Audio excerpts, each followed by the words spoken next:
Hello guys, Dan here from Dan's Tech, and in today's video guys I'm going to be bringing you the £1,000 gaming PC build for mid-2016. This build is going to contain the i5-6600K, that's a quad-core Skylake processor from Intel, and also the Hyper 212 Evo to keep it cool. And as for the GPU, we are going to be picking up the EVGA GeForce GTX 980, and their kind of super clocked variant, which that's kind of like their series of cards, which are a little bit boosted up in terms of the core and the boost clock. So you are going to get a little bit more performance. Now, if you guys who are going to be mentioning, oh Dan, the 1080 comes out soon, the 1070 comes out soon, I am aware of this, and if you're watching this after this and you found that them cards are kind of, around the same price of the 980, I would recommend rather grabbing a 1080 or a 1070. Both of them cards are going to perform better than the GTX 980, so yeah, I would recommend you guys to get them. I just wanted to mention this because them two cards that Nvidia are releasing, in terms of performance, it's just leaps and bounds ahead of everything currently, and it's quite astonishing that they're being able to pull off such more performance from their new architecture. So yeah, I'm going to be recommending the 980 today. However, if the 1070 or 1080 is out when you're watching this and they're not exactly expensive, grab one. There we are. In terms of 980 though, it does have 2048 cores and is around £396. Do expect that price to drop very, very soon. Anyway, let's kind of jump into the video, and let me guys show you what I've chose for the £1,000 gaming PC for mid-2016. To get started, for the CPU, we're going to be grabbing the i5-6600K. This chip is a quad-core and runs at a frequency of 3.5 GHz with a turbo frequency of 3.9 GHz when power and temperatures permit. This CPU runs on socket LGA1151, with it being one of the new Skylake chips. It's rated at a mere 91 watts. This will be plenty fast for this build. As mentioned in the intro, at this price point it makes quite a bit of sense to use a decent cooler, so we're going to be grabbing the Cooler Master Hyper 212 Evo. This cooler features a single aluminium tower that sports a single 120mm fan and 4 direct touch copper heat pipes for effective heat dissipation. The best part about this cooler is that it's usually around £28 and performs very, very well for the price. Like many parts in this build, you can feel free to upgrade this cooler later down the line if wanted for better overclocking. Moving on to the motherboard, we're going to be grabbing the MSI Z170A SLI Plus. This full-sized ATX board comes in at a price of £105. This board packs support for the Skylake i5-6600K CPU mentioned, and has support for the higher-end i7-6700K for future upgradability. This board supports up to 64GB of DDR4 RAM via the 4 DIMM sockets, has support for many expansion options thanks to the 3 PCI Express x16 slots and 3x1 slots. This board does also support Crossfire and 2-way SLI.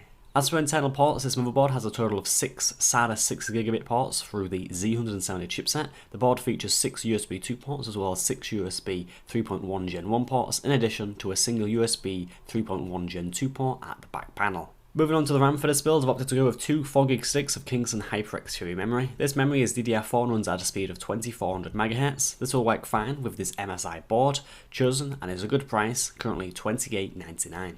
As for storage, we'll be picking up both an SSD and a mechanical hard drive. First up for the SSD, we'll be picking up the 250GB Samsung 850 Evo. This drive is rated at 540 MB per second read and 520 MB per second write. For £70, this is very good value for money for a high performance SSD. It will definitely make your PC boot up fast and allow your system to feel incredibly snappy. As for the hard drive, we'll be grabbing a standard 1TB Barracuda hard drive from Seagate. Main specs include 1TB capacity, 7200 RPM spin speed, and 64 MB of cache. Moving on to the graphic card for this build, I've opted to go for the GTX 980. Just bear in mind what I said in the introduction regarding the GTX 1070 and 1080. Anyhow, for this GPU we're going to be grabbing the 980 I reviewed on the channel in late February. This dual fan EVGA superclock variant of the card features 4GB of video RAM and 2048 cores running at a frequency of 1266 MHz with a boost of 1367 MHz. As for the outputs, this card features 3 DisplayPort connectors in addition to a HDMI and DVI connector. The power requirement is 2 6-pin connectors. For £390 this is a pretty damn good card and is a very solid card for ultra detailed 1440p gaming and slightly lower 2560 by 1600 gaming. Moving on to the case, I've chosen the Corsair 200R. This is a compact ATX case in black and does feature a windowed side panel variant. As for the features and the specs, first up for the fans, this comes with 220mm fans, one set up as an intake and the other as a rear exhaust with support for many more. As for storage, this case sports room for 4 conventional 3.5-inch hard drives and 4 SSDs at the same time, thanks to the dedicated separate SSD and hard drive mounts, of which all are toolless. You'll also find room for 3 optical disc drives at the top. The front features 2 USB 3 ports in addition to the standard H-Studio connectors and power and reset buttons merged into one.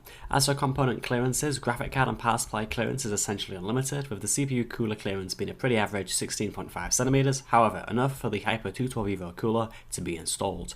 Currently the windowed and non-windowed variant are both around £55, so take your pick. Lastly, onto the power supply, we'll be grabbing the Corsair RM650X for £80. The RM series from Corsair is highly regarded for its gold efficiency and the fact the fan doesn't spin up until you hit high power draw from the wall, making it inaudible in most scenarios. I personally own the original RM850 and I've only witnessed the fan spin when I was playing games on the 2 GTX 770s I owned back in early 2015. This fully modular power supply comes with all the connectors needed for this build, including 7 4-pin Molex connectors, 4 PCI Express connectors and 8 SATA connectors for SSDs and hard drives. The total price for this build is £985, 11 pence. So guys, there we are, there are all the parts I chose for the £1,000 gaming PC, the i5 and the GTX 980. These two components are going to work very, very well, and yeah, we'll get you a lot of frames in video games. The GTX 980 can really push 1440p and 1600p, yeah, that is a resolution. Yeah, 1600p gaming. It is a high-end card, and I think if you guys are, say, got 1080p panels, maybe a 980 is not for you, as it is kind of like a high-end card, and I think, yeah, playing on a 1080p panel with a 980 it's kind of not worth it, so just do bear that in mind. If you are, say, building this and you only have a 1080p panel, think of upgrading it, because the 980 has a potential playing at much higher resolutions and even with the higher settings, so yeah, there we are. Anyway guys, thank you very much for watching this £1,000 gaming PC build. If you guys want to pick up any of the parts, you will find Amazon UK and US links in the description. And without further ado, thank you very much for watching, and yeah, I'll see you guys in the next video. Goodbye.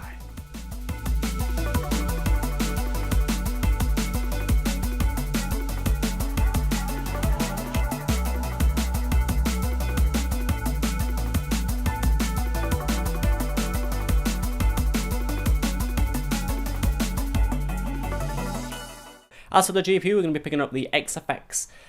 No, we're not. Moving on to the graphic card, for this build I've opted to go for the GTX 980. Just bear in mind what I've said in the introduction regarding the GTX 10 slow-mo.